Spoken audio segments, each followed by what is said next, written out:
listening to the podcast Advertising Playbook, your resource to better understand and execute successful podcast ad campaigns. Hello and welcome to the podcast Advertising Playbook. I'm your host, Heather Osgood, and I am joined today by my friend Luke Slota. He is the head of podcasts at the OutLoud Group. Welcome to the show, Luke. Hello. Thank you so much for having me. This is so exciting. Well, I just love talking to people that I have been working with forever. And you are one of actually Performance Bridge, whose company you were with many years ago, was one of the first agency relationships that I created when I started True Native Media. So I've been working in the industry since 2016, but I think you've been working in the industry since like 2014, right? Yeah, it was like the tail end of 2014. Serial season 1 had just dropped right before I started. So like I caught the tidbits of that. And then Apple, when you bought your phone, you had the Apple widget for podcasting. Those two things, I think, drew so many people, you included maybe, yes. in space. But yeah, no, it was like Q4 2014, Q1 2015 was my start. So crazy. Well, and what I love about your history is that like you are in the trenches with podcast advertising, right? I mean, working at Performance Bridge, doing direct response, so focused on performance and really proving out the model that podcast advertising can be successful. And I mean, I'm guessing at the time you guys probably saw a ton of success with the campaigns you were running. Yeah, I mean, 100%. We were building the plane while flying it. Yes. But so was the podcasting space. I mean, like very quickly, without talking about any brands I was necessarily working with, but like you had MailChimp, you had Audible, you had ZipRecruiter. I'm probably forgetting Casper. A bunch of yeah, Casper, Harry's, Dollar Shave Club. I mean, there were a lot of these like kind of wars, if you will, between brands or brand categories, which was kind of wild. But it was the evolution of like, will this work? And I think the debate around the coffee pot was, okay, we're selling this service like a MailChimp or Audible. The listing behavior is the same, or ZipRecruiter. A lot of business focused people are online all the time and they're listening to their podcast. So you have all these behaviors that are the same. So in comes a mattress company. Like, this is not going to work. There's no way this will work. But guess what? It worked. And it hung on the same values of like the podcast listener is so in tune. And this is one thing that like we talk about the changes in the podcast space. This has not changed. The listener is so in tune to what the host has to say that like they go out of their way for it. So I'm going to download this to my device. I'm going to listen to this while I'm commuting to work or while I'm on a plane ride or while I'm jogging because I really, really want to. So in turn, if they recommend a book or a recruiting service or a mattress, chances are I'm going to act on it because right. I also think, and I don't know, I'd love to hear what you say about this as a podcast host, but like over time, I feel like you become friends with these people, even though I'm inviting them into my living room, so right. into my ears. The loyalty and the friendship just kind of makes sense over time, regardless of the topic or whatever it is. I'm inviting them into my life daily, weekly, monthly, or better yet, I'm going on an 8-hour car ride with my family. And this is who we want to take with us. Kind of wild. But yeah, in the trenches, I guess would be a good description. And time again, I remember thinking like, this isn't going to work. But it did. And it was and is and has been an incredible wave to experience. But yeah, it seems like I started yesterday and 100 years ago all at once. Isn't that strange? I feel that same way. And it's so much fun to talk to people, especially newer people in the industry.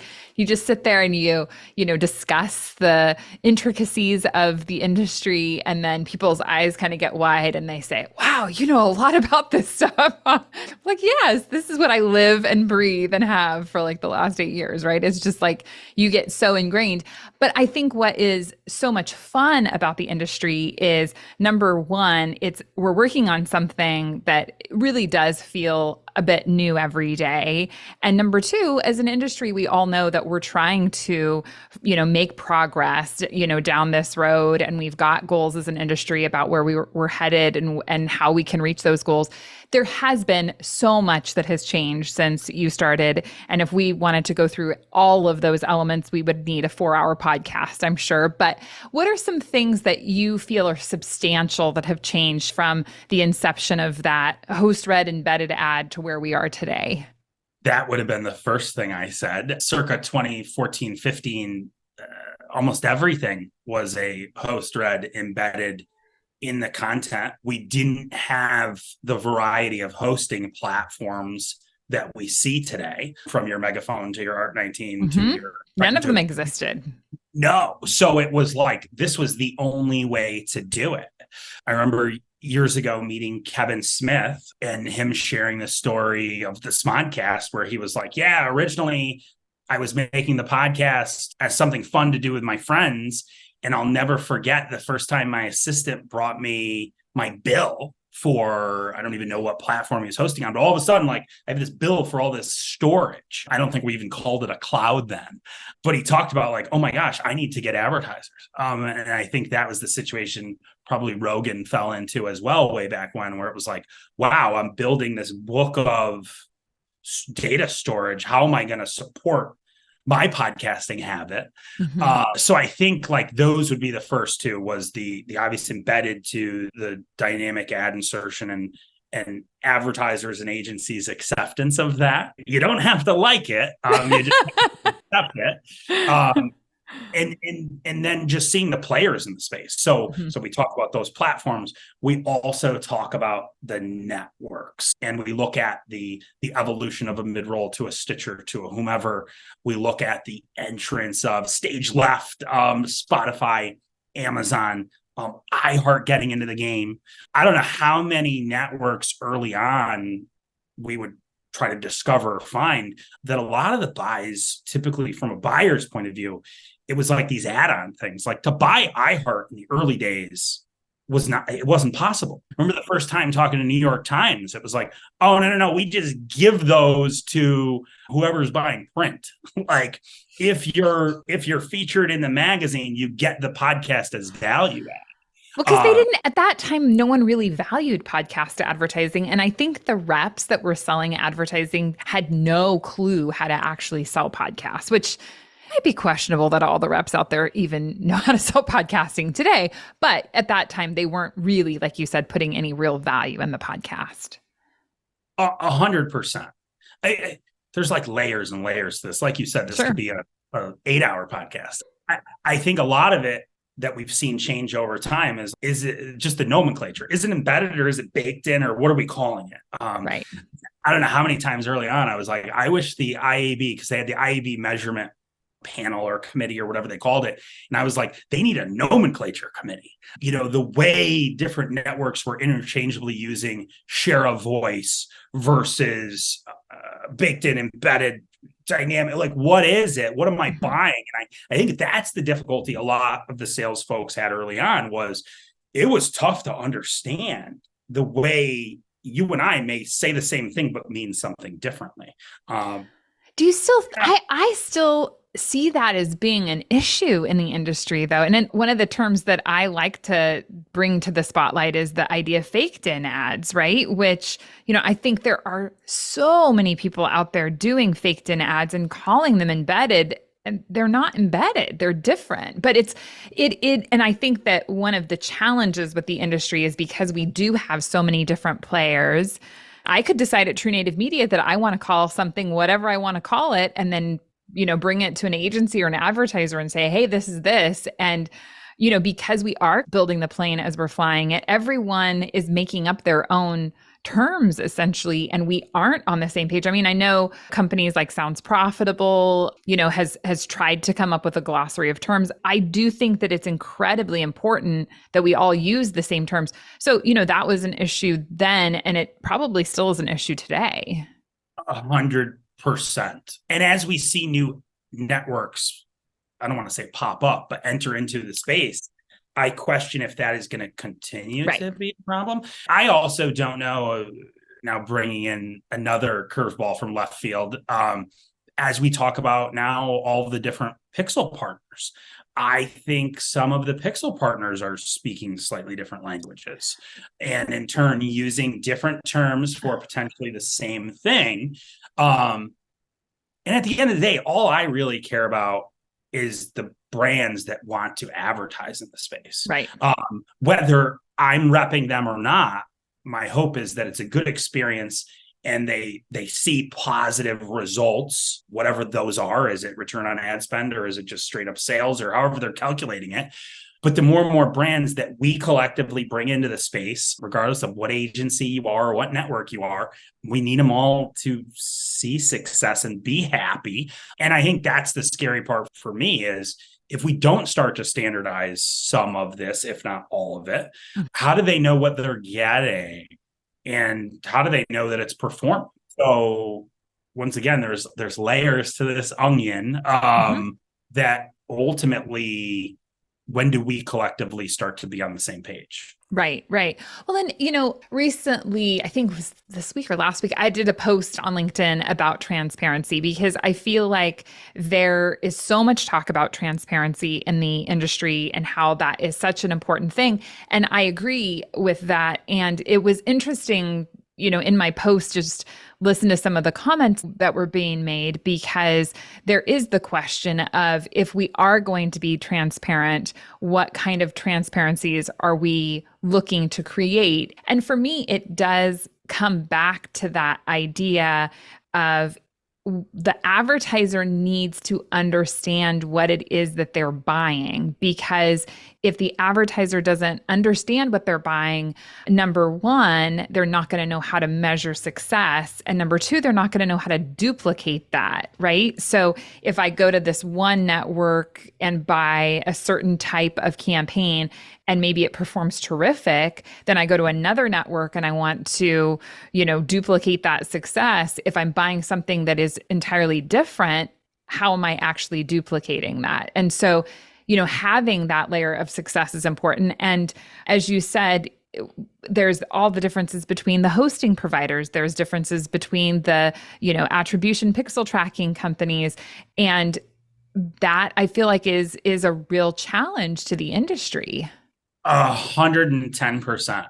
Yeah. I like how you said that. Like, how do I know if I'm a brand, what I'm actually getting and how to replicate it? And I mean, I think that's my shameless plug here. I think that's why a lot of brands end up with agencies.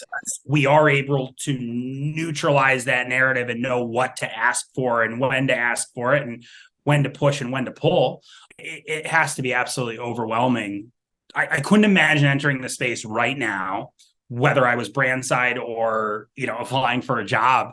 We ask people like, are you a podcast fan? The reality is like, underneath the hood of podcasting, there's so much to what we do. It's very much so the wild, wild west. I guess I haven't thought about this in a while, but it was definitely the wild, wild west when you and I first started, but very much so still now. When people ask me like, what's the future of podcasting, Luke? Like, I don't know. How long's radio been around? Brands are still spending a lot from an advertiser's point of view. They're still spending a lot in radio. It's still a great vehicle for awareness or direct response or whatever you want to buy that day. Where's podcasting going to go? I mean, the sky is the limit as far as I'm concerned. I also think the next round of SVP, EVP, CMO level decision makers, brand side, I think they're all becoming more and more digitally savvy, and perhaps podcasting was something that they grew up listening to or are just a fan of. I mean, I don't know how many times throughout the last however many years you and I both probably have had someone, I want to be on this podcast because that's the one I listen to, which I love to hear. It's not always for the direct response world, which the lion's share of the business I've been fortunate enough to work on over the last, however many years. It's not always the best decision. Right. A couple of times I've said, okay, great. If we run this, can you promise me you'll spend that much, dollar amount on what I want to run after that? Yeah, it's been a wild ride, but the future I think is bright. we can do some housekeeping here on some of the terminology and standardizing some of those things. I think will make our lives easier. But I think the future's bright regardless. Sure. And I'm torn on like when people talk about these larger entities coming in and buying up, is that good or bad for the space? I'm kind of putting my foot in my own mouth because, my gut is, well, it might be bad because are we creating monopolies? The opposite side of that is as we get larger, stronger entities, by default, everything needs to be standardized. If it's a handful of larger players saying this is what it is, and then as we get these pop-ups, can they follow suit and call things the same thing? Great, I guess. Yeah, well, so one of the things that I've been noticing that I do think is a bit of a challenge is that with these large entities, that, that iHeart group of companies or that Spotify group of companies or what have you, they want you to use all the tools in their toolbox and they're not really wanting to cross-pollinate with one another, which I understand. But when we're looking for unity and uniformity, I think that definitely becomes an issue. So I'm not at all opposed to big business coming into podcasts. I think that while, there is a nice, scrappy, organic, innovative, personal touch to podcasting that we don't want to lose, I do feel like with bigger companies does come a level of professionalism that podcasting has lacked. I just get concerned that we get too many large silos and then we're not unified to the level that we want to be. So that concerns me a little bit, but. No, 100%. And data is everything, and understandably so. And I think that is one of the hangups that I personally have, but I know brands that I've worked with were like, oh, I don't want so-and-so seeing my data. And that is how, with the Pixel partnering, we're able to have some of these third parties that are completely agnostic and not working with a larger entity. They're able to say, hey, it's just us here and we are siloed, and that's good. We're not going to give your data to someone else intentionally or unintentionally that could potentially start a brand to compete with you, which I think is very, very comforting. And I think that's why a lot of, whether it be networks or agencies, kind of have a preferred partner where it's like, hey, so-and-so is really easy to work with. I love their dashboard. Oh, and I'm very, very comfortable in saying they're not going to share data. The crazy part then is that when you get these larger entities, to your point, where they're like, oh, I won't let so-and-so pixel my shows, like, what does that do for the brand at the end of the day when it's like, wait a second, I need to sign up for these 3 different partners exactly from these 3 different places? Yeah. Then hopefully the agency has a strong analytics team that is going to put it all in one place. Or do I have to hire an analytics person? I mean, I think that's part of the white glove service that an agency tries to provide is let us do all this for you. But if there are fears around data and there are fears around who has it and where is it, it makes some people's lives more difficult for sure. So yeah, I'm torn. I agree with you. Like, I think there are great things about it as we see these larger shops come into play, but it's also a little bit scarier at times. And I think fear, as we talk about the economy and we talk about budgets, I mean, like, that is what I think gives someone high up brand side some doubts in the space, is that fear of, well, is this safe or is this whatever? Or yeah, I think generally speaking, most of us are rowing the boat in the same direction. Yeah, I would agree with that. I just don't know if we're all rowing at the same speed, which no, I don't think we are. Hurdles for sure. Yeah. So one of the things that I love about what you're doing is you're working with the OutLoud Group, and the OutLoud Group has all of their roots in YouTube. And I feel like I just believe that YouTube is going to play such a substantial role in the future of podcasting. And there is this constant struggle, I think, maybe an undercurrent that either people are or aren't aware of, between that audio and video side of things. And I really do get concerned that we're lumping the two entities together too much. And as an audio lover myself, I love audio. Now, how I get my audio is certainly open for debate. And if YouTube is going to deliver me audio, I'm happy with that. But, I have a new team member that just joined this week, early 20s. And I was talking to him about his podcast listening habits. And he said, well, I listen on YouTube when I watch my podcast. And I'm like, okay, this is the perfect kind of analogy of what exactly is happening in the industry. Are you watching your podcast, right? Or are you listening to your podcast? Where do these two entities overlap? And really, I mean, ultimately we've got audio and video, and where is their intersection? What are our consumption habits? But then of course, because YouTube is such, a massive organization, they are infiltrating all of us. So I guess, what is your take on that separation, and what is your take on where we're headed with YouTube? Yeah, I wish I did. I wish I looked at the data of the OutLoud Group. We've been into video YouTube for upwards of 15 years now, long before I ever got here. I don't know the breakdown of YouTube bookings we have that are in fact simulcast, as opposed to the vlog style, maybe educational channel, whatever it may be. But I definitely think in many ways that's kind of the future. But I can't limit it just to YouTube, because at the end of the day, I think the Rumble numbers continue to go up. One of taking a huge step back. So outside of Google, YouTube is the second largest search engine in the world. Ironically, both of them are owned by Google. I mean, I think— Is that ironic? Yeah. Sorry. I guess so. And when you go into Google Chrome and type in, the Heather and Luke podcast, they might show you YouTube as the first place to check it out.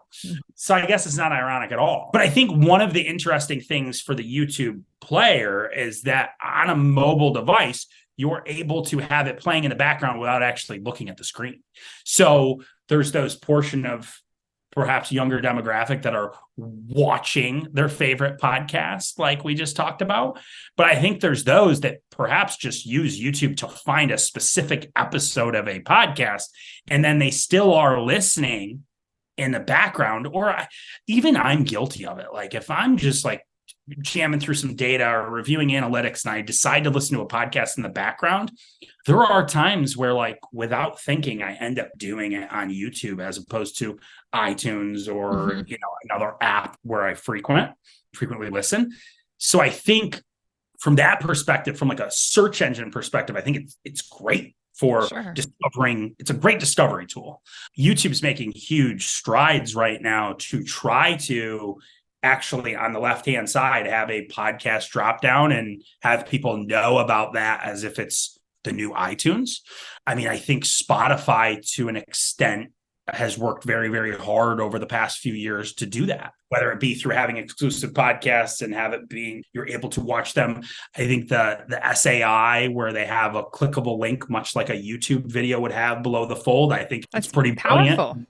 Yeah, and brands are seeing a lot. Also, the exclusivity plays that Spotify has had over the last, however many years to bring new listeners to the platform has helped them grow tremendously. But I think as a whole, I haven't seen data around this. I'm sure it's out there, but I would think majority of the new podcasters in the space are following the road that I think probably Joe Rogan way back when took, where even if it's a sit in front of a microphone style podcast, I'm taping it and I'm going to relish in whatever additional delivery I get. But I think what's interesting is a lot of these huge, especially going towards younger demographic podcasts, or simulcasts as we call them, are you buying them as a podcast? Like, for example, brand side, whether it's Manscaped, whether it's Athletic Greens, whether it's pick a brand that has a team internally. Is it their audio team or is it their video team that is buying those? And what percentage of the Kelsey brothers are YouTube watches or whatever we want to call those, as opposed to someone going on an app like iTunes or Spotify and downloading and listening and audio only. I think the younger demographic, to your point, 70+% of them seem to be video watches as opposed to just the audio. So I think in many ways it's the future. I don't want to say it's the standard, but I think especially if you want to be open to the younger demographic, I think you almost have to do that. And that's been a growing part of our business, but I think it's been a growing part of everyone's business. Yeah. This is something you have to get involved with or buy. At the end of the day, how is it bought? I think from a buyer's perspective is something interesting too, because there's a lot of them where you still can't have them show product on the screen. Like the video element is there, but they're still recording it like audio and they're not necessarily showing it. I know we've also had a lot of headaches because of the video element from a buyer's perspective. Yeah. But I think it's the future. I think it's good for all of us. I think if I were launching a podcast today, I'd be a fool not to load up a feed. I mean, going way back when, like Leo and the Twit team, like they were doing it before it was cool. Right. They had their own player on their website. They also had the YouTube feed. Anywhere we can capture an additional new listener viewer, why not do it? And I think we're seeing that with Rumble now too. Although last I knew, Rumble's player, you couldn't play in the background. I haven't tried that recently, but that was one of the flaws, I think, with their app was I had to watch it or I had to have my screen open. The minute my phone went into sleep mode for being inactive, it cut the audio feed. But I think that was something they were working on. Who knows what's next? Yeah. Yeah. I mean, I think it's all just so fascinating. And there's so many questions around where everything is headed. I think that the big challenge is that right now, especially for an advertiser, you certainly can buy the simulcast, right? And so what we mean by that is we work with a podcast called The Kim Gravel Show, right? So she's got her podcast and then she's huge on YouTube, right? And so when we sell a brand on her show, we're selling those audio impressions and then we're also selling YouTube impressions. The challenge becomes, of course, that, we're really embedding those ads into her videos on YouTube because you can't dynamically insert the ads into YouTube. There is no pass through, right? Like we can't pass those ads from the podcast hosting platform and put them into her YouTube channel. So now it's as though you have two different entities. And because you do. And then I also really struggle with their different platforms, right? They're consumed differently.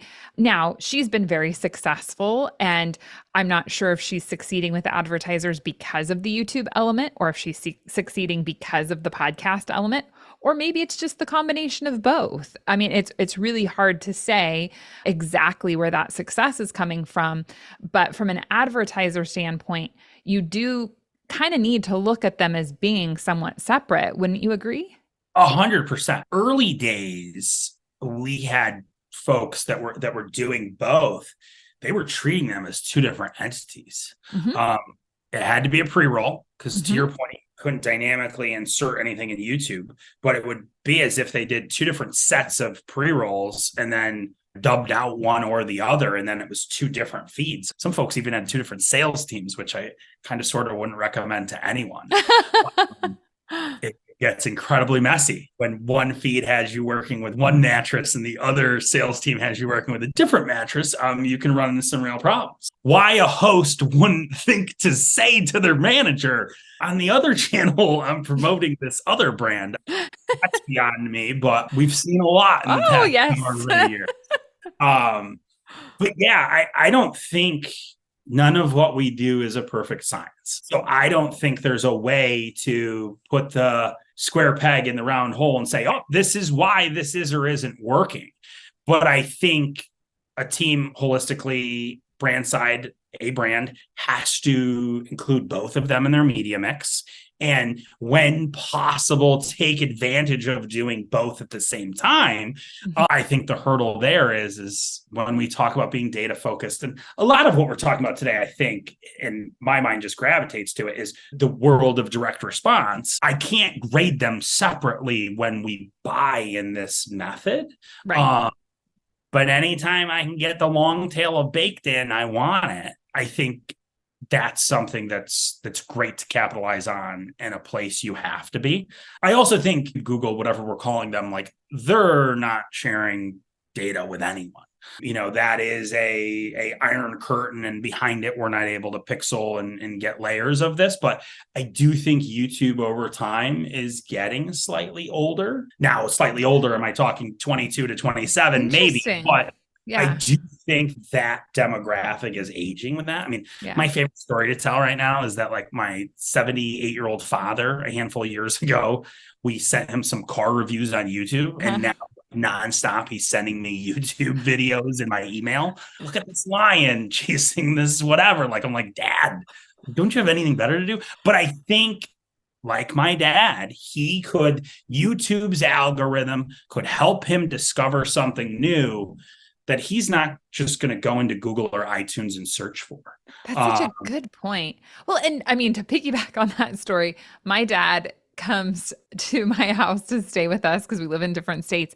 And literally the entire time, because he doesn't have a smart TV at his house, he is like, you have YouTube on your TV. And he sits on my couch and watches YouTube. And I'm like, Dad, is this what you do? Do you just watch YouTube? And he's like, yeah, this is great. I'm like, oh my gosh, it just cracks me up. But I think you're totally right. Like, with YouTube, there is, well, and it's so interesting because with YouTube, there is this opportunity to introduce new items and new content that you don't have. And that, I hate saying the same things that are said constantly, but that is one of the very biggest issues with podcasts, is that the discoverability of the shows that you think you want to listen to is really still so incredibly weak. Sometimes I am floored by things like that. Like, how is it possible in today's day and age that if I want to listen to a podcast that addresses how to create bonuses for your sales team, that I can't come up with a list of 100 different episodes that address that topic? Because I'm sure there's at least 100 episodes that have been created about that, but I could never find them, right? And so it's just so interesting, because the value to me of podcasts that is very different, I feel, from YouTube, is that if I want to listen to a podcast, I am there on purpose. I didn't stumble across it. It didn't just happen to pop up and now I'm listening to it.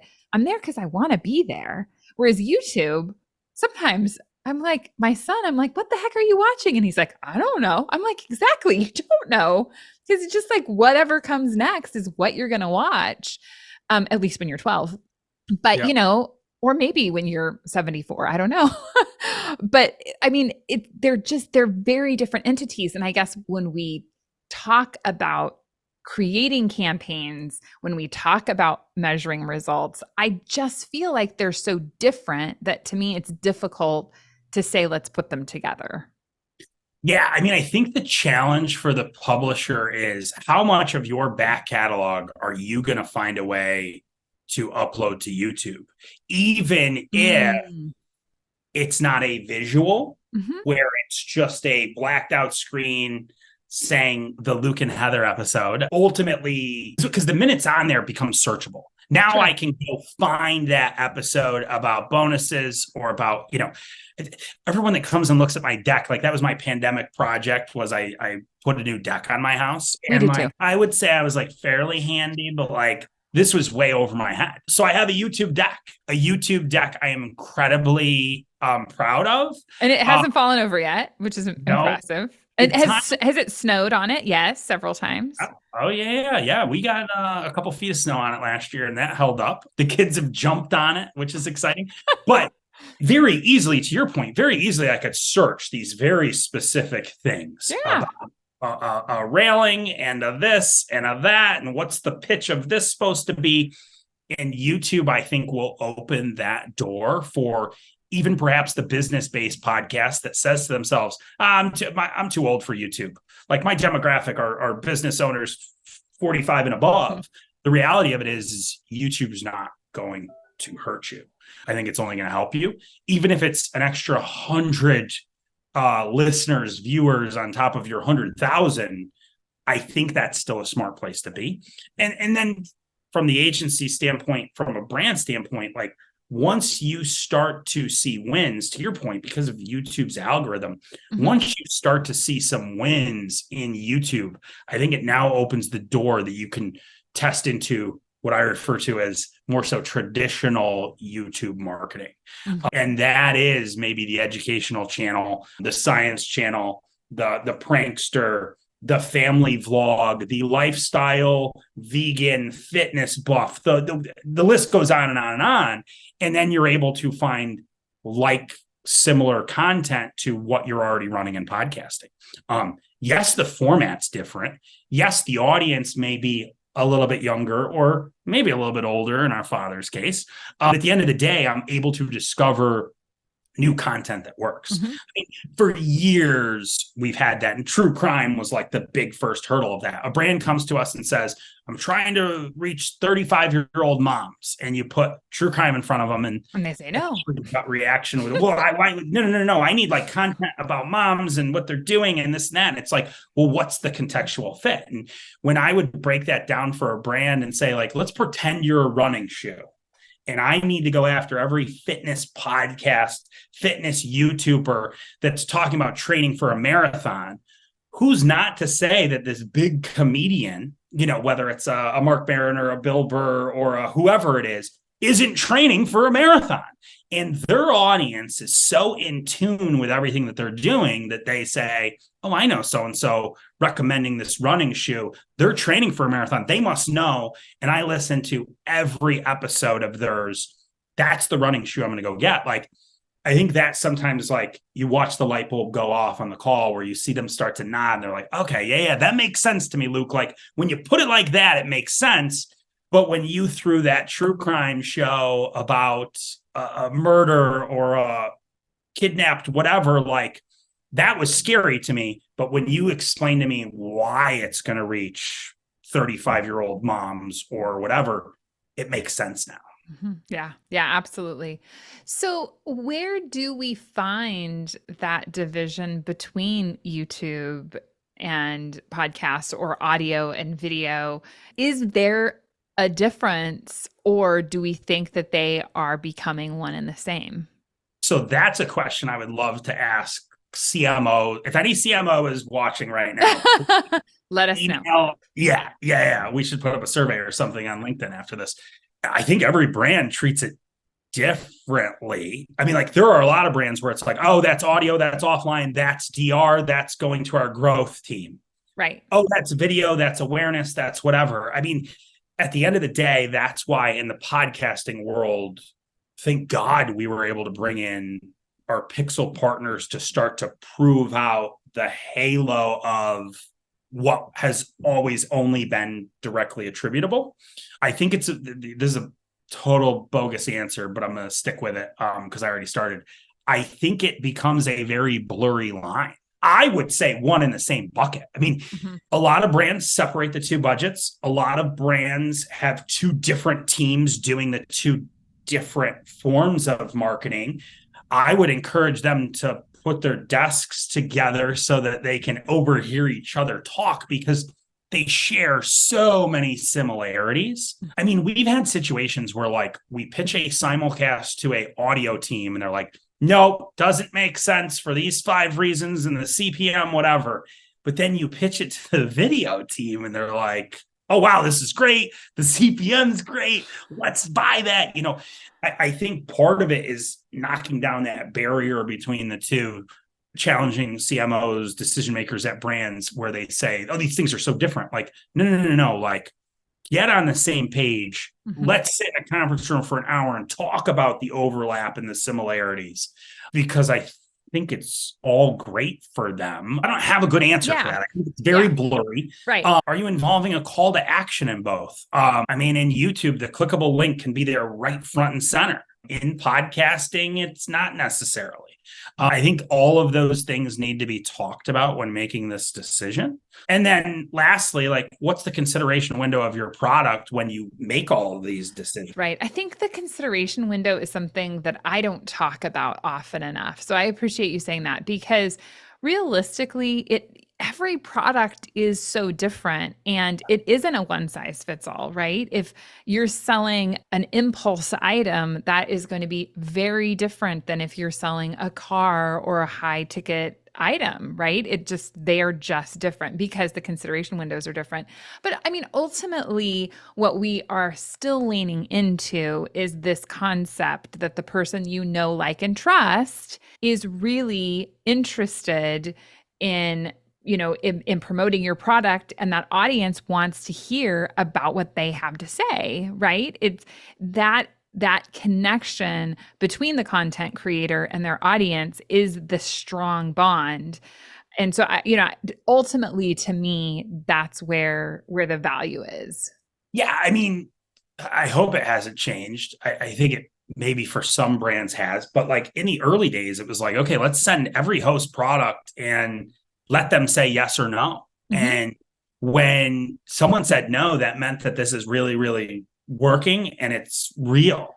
Wait, someone said no? Like, I don't know how many times I've heard a brand be like, well, I'm going to pay them and I have the checkbook, and I, like in this, like, almost like fist pounding on the desk. And it's like, whoa, time out. This is a good thing. Right. Like this is what makes it authentic. This is what makes it real. We want folks to say no. I mean, I remember way back when working with someone, and it was like the host ad read, they started talking about their child. And they were like, yeah, I gave this to my child and my son loved it and this, that, and the other thing. And the brand was so upset. They were like, I can't believe they did this. They were supposed to talk about it firsthand. And I'm like, whoa, time out. Like, I have now my daughters are 9 and 7. I love them more than anything. I will get them whatever it is before I even think about myself. Like, it's a good thing that a host is saying this was good enough for my child. You're making it sound like it was, like almost like it was leftovers. Like, yeah, we'll just get, all of those things are good. Right. I think it's important for brands to know that we do want them to say no at times because it keeps it real. And in turn, like, we always use an analogy that this was like word of mouth advertising, mm-hmm. where we find a bunch of hosts that ultimately really, really want to work with these particular products. And then, me as the listener, I tune in like, okay, I hear Heather talk about something. Maybe I'll go, like if this were a new pizza place and Heather tells me, yeah, you got to go check out the new pizza place. I might, but when like 5 of my friends, or in this case, 5 different podcast hosts, 5 different YouTube hosts talk about the product, I'm getting pushed further and further down the marketing funnel. And eventually I'm like, I got to go try that pizza. Everyone I know is talking about this new pizza place. Right. I think that's what makes it work. And that's where the line, there is no line. YouTube and podcasting are in the same exact bucket when it comes to, I've always said, all influencer marketing. Yeah, exactly. Platform agnostic influencer marketing. Yes. Does it happen to live in a podcast? Does it happen to live in a YouTube program? Is it a Twitter, whatever, or X? Is it now? At the end of the day, different vehicles, same influencer driven. I mean, I remember however long ago hearing someone say like, well, anybody can be a host, but it takes someone special to be an influencer. And that's what we're dealing with. How large is the podcast universe? Even just in the United States, how many tens of thousands, hundreds of thousands of podcasts are there? What percentage of those can you or I contact today to get an advertisement on? And YouTube is even more so larger than that. That is the interesting part to me as I see more and more of these platforms pop up, whether it's for YouTube programming or podcast or whatever. You do those kickoff calls with them. They're like, we have 3 million podcasts in our universe. And I'm like, okay, great. How many of those can you actually get a hold of today? And they will respond. And it's like that deer in the headlights look like, God, they asked the question. Yeah. I was hoping they didn't ask the question because we just ran some sort of a crawler and picked up all these RSS feeds. And that's why we say they're part of our platform, when in reality, they're not. Or I No, would no. I mean, I not. can't remember. I feel like the numbers always change so much, but like I heard not that long ago that the like 300,000 like active podcast publishers. That's probably wrong. But I mean, they're like, yes, I've heard there are 4 million podcasts, but like how many podcasts are actually publishing episodes? And then on the flip side, like you said, which I think is so super important, is you can be a host without being an influencer. Now, our goal, at True Native, and your goal, I'm sure, is how do we identify the hosts who are influencers, right? Why? And what I always tell our hosts is let's run a survey. Let's run some sort of a call to action for your podcast and then see what kind of results we get, right? So if you can't convince your audience to do something for you, you certainly can't convince them to do something for another brand. So the goal of that host, if they want to be successful with advertising, is they need to figure out how to become influential. They need to figure out how to convince their audience to take some sort of an action. Because if they can't do that, then they're not going to succeed with advertising. Yeah, I think my favorite style of ad read from day one has always been that thanking the host, thanking the audience for listening and saying authentically, like, I want to keep this free for you. Yep. I do not want this behind a paywall. In turn, help me support my channel. Right. But then being authentic enough to say, I have actually used this brand for the last 4 weeks and my wife and I cook with it, or I've been shaving with it, or yes, we slept with it, on it for so many days. And so far it's been great. If you're in the market for X, Y, and Z, please go try these out. At minimum, go to their websites. Like that authentic ad read, I think, has always worked the best. And having them be picky enough to say no to some advertisers. For sure. For sure. I totally second that. I think that when podcasters say no to brands, it is a good thing. And I think that podcasters should ask their audiences to support their advertisers, because by supporting their advertisers, they're supporting the show. And it's amazing how many kind of layman people out there who aren't in the marketing and advertising world don't realize that there's actually a connection between, oh, if I go buy this product, it helps this host. Like because it's not what they live and breathe. They don't get that there's a connection there. So that authentic request is so important. Yeah. Funny story, like one of the more enjoyable things. So for those that don't know, Performance Bridge, where I first started working, is in a small town in upstate New York. It's like 3 hours northwest of New York City, called Binghamton.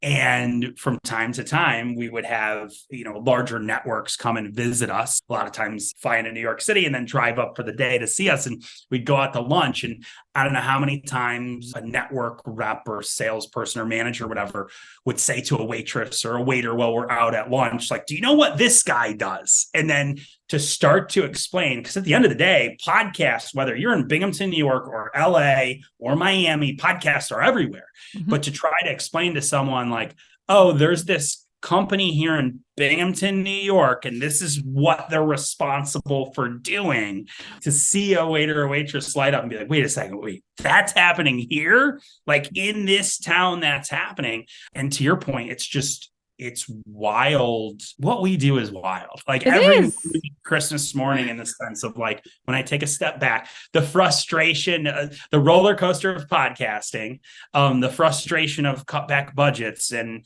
business being tight and whatever. Like when I take a huge step back and take this journey with you today, like, man, we've got a great job. Like what an exciting space to be in. And this is a cycle, and it's still early on. When we look at television advertising, when we look at radio, when we look at print, like podcasting isn't going anywhere for a very long time.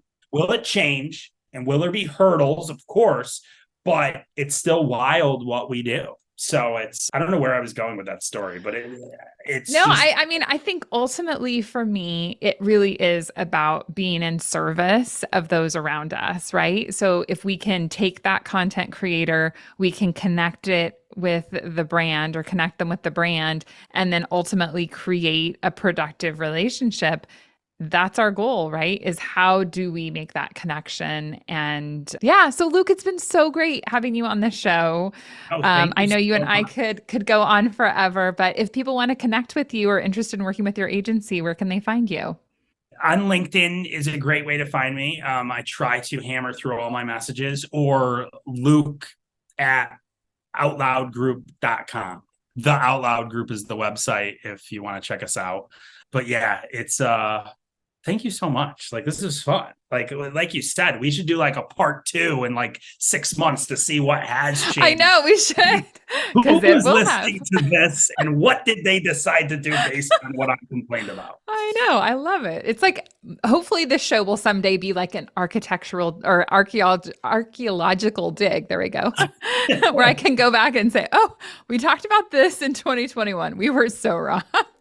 Yeah. But we were right about this thing. So who knows? Who Yeah. knows? Well, No, thanks see, for being on this show, Luke. thank you so much. Thank you for listening. I hope you have enjoyed this episode as much as I have. And if you would like to share the show with others, please think about leaving me a rating and a review. Thank you for listening, and I'll catch you again next time. Thank you for listening to the Podcast to Advertising Playbook, your source to a better understanding of the podcast to advertising industry.